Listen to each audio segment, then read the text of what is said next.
चमक वाला जर्सी है। जब इस पर आप मशीन पे इसको लगाते हैं और जब इसको चलाते हैं तो मशीन इस कपड़े पर जो है वो टांके छोड़ रही होती है, ताप दे रही होती है, बड़े बड़े टांके दे रही होती है। ये देखें, ये आपको दिख रहा है, ये मशीन जो है बड़े बड़े टांके दे रही होती है बीच में जर्सी वाले कपड़े पर। और लोग परेशान होते कहते उमर भाई तो सिलाई नहीं करिए, बड़े बड़े टांके दे रही है बीच में। सिलाई मशीन इस्तेमाल करने वालों को बहुत ज्यादा कमेंट्स आ रहे हैं, उमर भाई सिलाई मशीन जर्सी कपड़े पर सिलाई नहीं कर रहे। जर्सी कपड़े के लिहाज से परेशान होते हैं और कहते हैं उमर भाई जर्सी कपड़े पर सिलाई करने के लिए टिप बता दें। देखिए चमक वाला जर्सी है।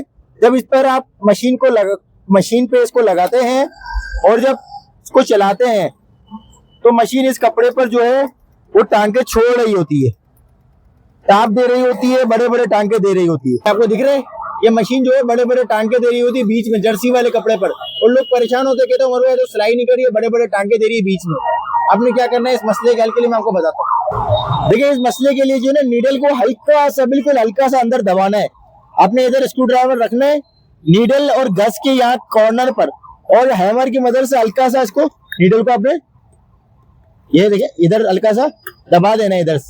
ये देखिए आप नीडल को दबा, ये देखें। अब जब हम इसको जर्सी वाले कपड़े पर चलाएंगे मशीन को, पहले ये इस कपड़े पर सिलाई नहीं करी थी ना, बड़े बड़े टांके दे रही थी, स्किपिंग स्टिचेस प्रॉब्लम आ रही थी, टाप दे रही थी, या सिलाई नहीं कर रही थी। अब हमने नीडल को हल्का सा दबाया है और अब इसकी सिलाई की फिनिशिंग आप चेक करें। खाली पहले की सिलाई टाप देने वाला मसला और अब की सिलाई एक भी टाप नहीं है।